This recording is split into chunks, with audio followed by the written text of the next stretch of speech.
Man, this is a nice shaft. What's going on, guys? It's Ben from JK Gear and Gadgets, and welcome back to another video. If I made you laugh, go ahead and smash that thumbs up button. And if I didn't make you laugh, go ahead and smash that thumbs up button. But in this video, clearly we are installing a set of heavy-duty drive shafts into my Jeep Wrangler. For those of you that have been subscribed to the channel for a while, you've known I've been doing the 1-ton swap, and it seems like it's been never-ending. But this is the last piece to the puzzle before we hit the road and test out our new axles. So in this video, I'm going to kind of talk about how to measure custom drive shafts. We'll also talk about, for those of you that are running stock axles, how you would go about upgrading to heavy-duty drive shafts. We're also going to do an install video. It's very straightforward, as well as talk about maintenance on aftermarket drive shafts. There's a few things I really want to hit hard. You know, a lot of people don't know, for example, that there's a centering ball that needs to be greased inside this constant velocity joint.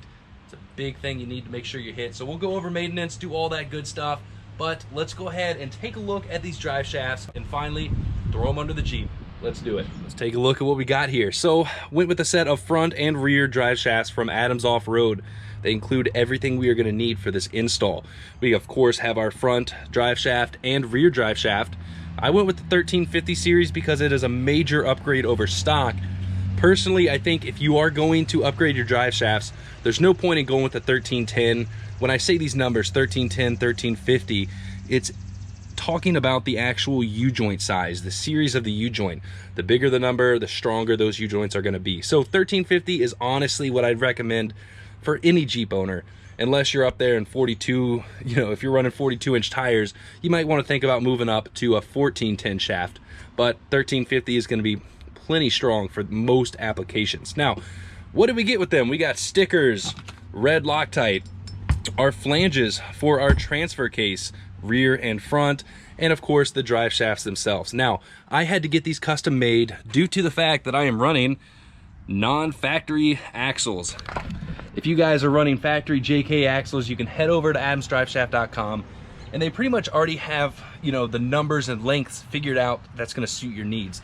Now, if you're running, you know, a two-door with a stretch, or if you're doing aftermarket, you know, axle swaps, you're gonna have to measure them before you actually go ahead and purchase them. So let's go ahead and talk a little bit about that, and then we'll dive into the installation. So let's hop into the Jeep, and let me show you guys how to measure your drive shafts so you can call and get custom drive shafts made. Go ahead and head over to adamsdriveshaft.com on their website, go to measurement charts, so you can see what setup you're running and how you need to take the measurements. But if you're running a 1350 yoke in the rear like me, or any other yoke for that matter, we are gonna measure from the machine surface of our yoke and then go over to our transfer case output.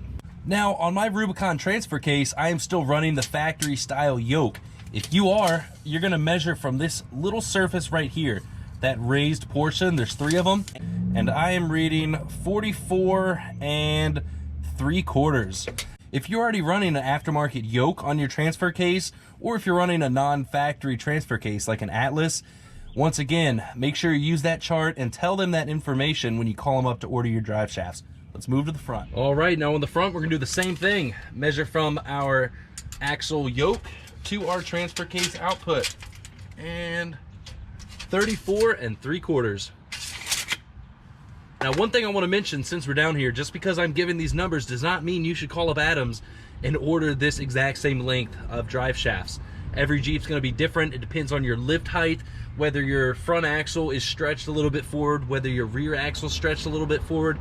Everyone is going to vary, you know, a little bit. So I'd highly recommend measuring it once your axles are under the Jeep so you can get them exactly built to spec to fit your Jeep.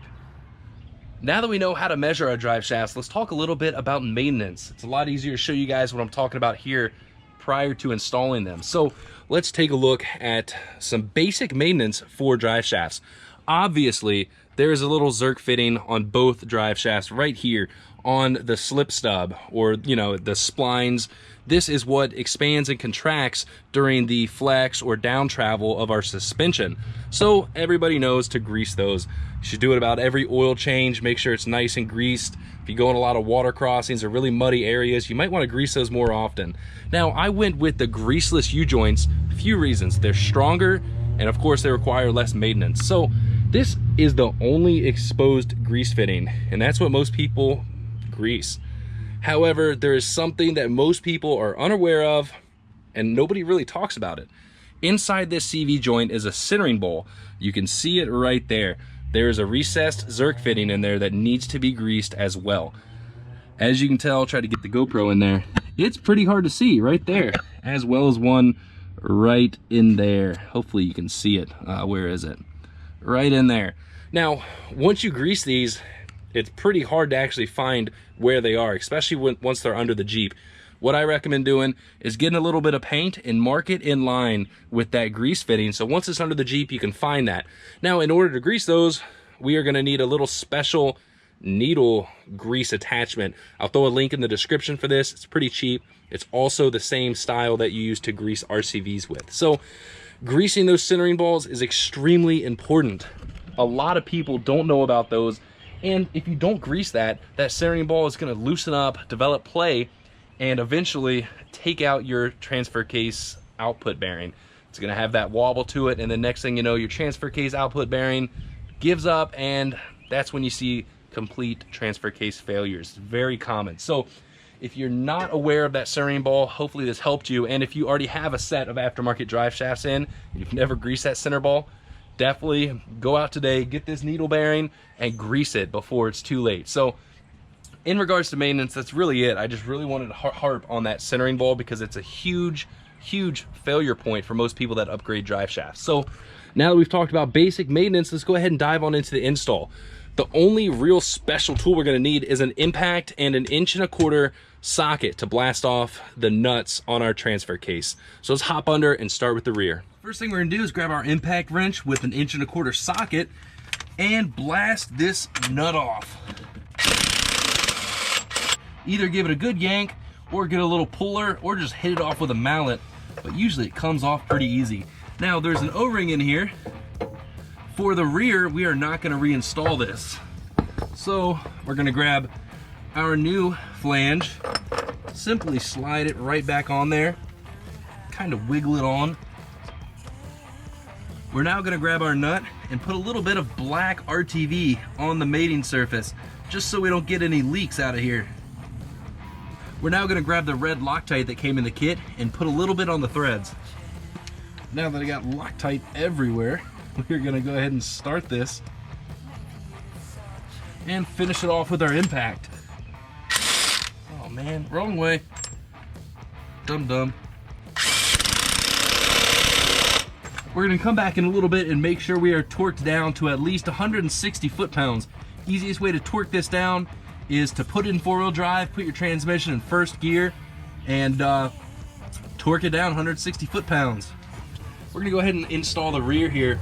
We're gonna line up our U-joint in our yoke. And in my case, I'm running a strap style yoke.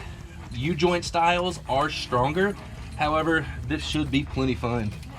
Now, since I've already installed a 1350 yoke, for those of you that just have, you know, a stock JK with factory axles, you will have to change out your yoke either to a pinion flange or a yoke like this. Very similar. It's very easy. They have instructions on their website. But what you do is loosen your pinion nut just like we did up there, and you're going to tighten it back down. But you want to make sure that you don't over tighten it and crush your crush sleeve. And what that's going to do is affect your bearing preload. So definitely either mark the nut so you can get it back to where it was, or just be careful that you're not putting like 200 or 300 pounds of pressure putting that nut back on. So we're pretty good over here. Let's go ahead and tighten these down. All right, now that we know the other side isn't going to fall out, we can expand the drive shaft and go ahead and start some of these bolts. If you leave the Jeep in neutral, of course with the wheels chalked, we can now turn this to line it up with our drive shaft. Now, it could be a little difficult getting all these lined up. We'll go ahead and start one.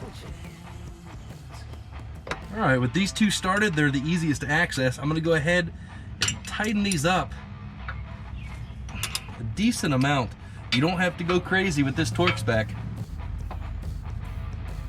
All right, let's go ahead and tackle the front. It's gonna be very similar in steps.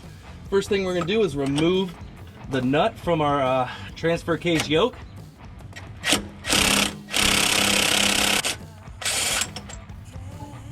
there we go, it's free. Now, on the front, as you can tell, there's an O-ring inside.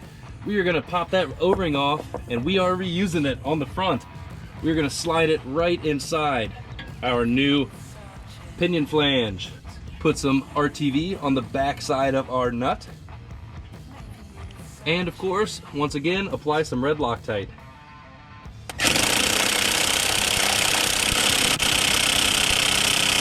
All right guys, well I went ahead and put the front drive shaft under the Jeep. We still have to bolt it up, but if anybody here works at GoPro, let me know, because my GoPro keeps dying, the battery dies, and it keeps overheating. So this job is taking a lot longer than I wanted it to, based on the fact that the GoPro keeps dying. But we're almost out of daylight.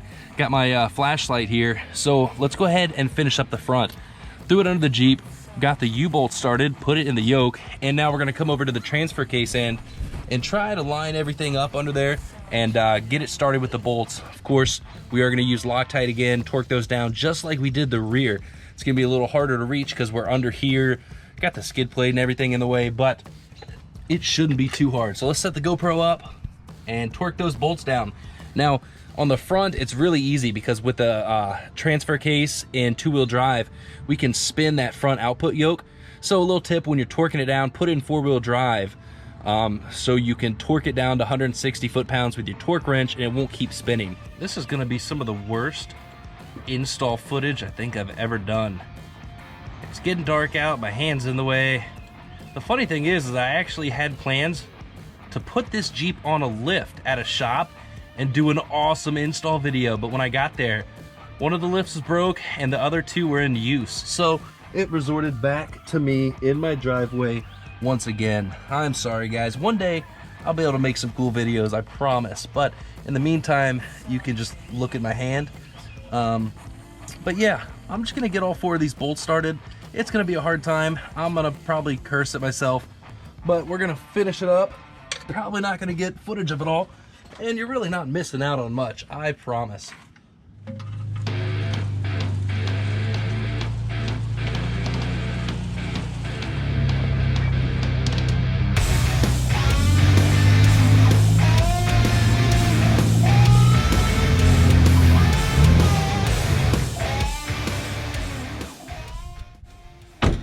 So as you can tell, drive shafts are in and we are testing them out. So I actually finished this up that night when I was making the video, and the very next morning we came out here to enjoy a nice little vacation down in the Outer Banks of North Carolina. So been testing out the four-wheel drive. The axles are doing amazing. Still keeping it easy on them because we're doing the break-in period for the new gears, but the Adams Driveshafts are doing awesome. We have our four-wheel drive back, and honestly, they're top-notch. So I haven't had any vibration issues, nothing. They went together really easy. And the point of this video wasn't really to do an install video. Everybody's seen, they've probably seen a handful of install videos. Even Adams has step-by-step instructions online. But let's talk about why I went with Adams. First off, you get a cool t-shirt with the purchase of a drive shaft. But that's not gonna sell me. A lot of companies give out t-shirts. Their customer service is top-notch. There's only a handful of shops that can actually make good drive shafts for our Jeeps. I went with Adams first off because they can pretty much make exactly what you want. Whether you're doing 1-tons or you just want to buy bolt-in, drive shafts for your JK, Adams has it. Their customer service is also amazing. If you ever have any issues, you can call them up. They'll be able to help you out over the phone. Or if you want something, a little more custom for your drive shafts, like suppose you already have a set and you need to get them lengthened or shortened, or even just send them back for maintenance, they will gladly do that for you. Granted, you are gonna have to pay for it, but it's awesome knowing that you can just call them up, send your drive shaft back, and it will come back to exactly how you want it. So let's check them out real quick. Really not too much to show you. I mean, it's a drive shaft, but we got our pinion angle dialed it in a little bit better by shortening our lower control arms here to bring up a little bit of a better pinion angle. But I talked about that a while back, a few videos. There's a mix of caster and pinion angle, but luckily with the Ford Super Duty 1-ton axle, I have unlocking or locking hubs, so I can focus more on caster. So on the highway, when we're unlocked, our drive shaft isn't spinning. We're not gonna get any bad vibrations. But honestly, these shafts are top notch, man. They are sick. So why did I go with 1350 series, U-joints instead of something bigger like a 410? Honestly, 1350s are gonna be perfectly fine for 40s. and I'm not running much horsepower. I still have the stock engine, so I don't have to really worry about, you know, huge drivetrain components. It's also nice having a front and rear drive shaft with 1350 because I can carry one trail U-joint spare. I don't have to carry, you know, suppose I went with a 1410 rear drive shaft, I would then have to carry a spare 1350 and 1410 U-joint. Whereas now, if I break a U-joint, the only one that's gonna break is a 1350. So that's always good to know. And honestly, if you are upgrading to drive shafts, if you're above 35s, skip the 1310, just go straight to 1350. So what else can we talk about here? Honestly, it was a really easy install, and you know, it drove great on the highway, no vibrations or anything. So that's pretty much coming to a close of the 1-ton swap, guys. It looks amazing, it drives amazing, and there are still a few other things I'm gonna have to do before I actually get off road and start testing this out on the rocks. But stay tuned for a couple videos from now. We're gonna do a parts breakdown. How much did it cost to do this 1-ton swap? You know, piece by piece, total number, and then we'll talk about if it's something that you should do as a Jeep owner. So stay tuned for that. Big shout out to Adams Driveshaft for making great shafts. And no, I'm not sponsored by them, but I did get a free t-shirt, so that's awesome. So thanks for watching, guys, and like always, give this video a thumbs up, subscribe to the channel, and stay tuned for more videos. Now that the 1-ton swap is done, have a lot more time to make extra videos that are not 1-ton related. I'm stoked about that. I've been really excited about this swap, but it's been like mentally and physically draining to record every step of the progress. But it turned out great, and the drive shafts were pretty much the last piece of the puzzle. Thanks for watching, guys. Peace.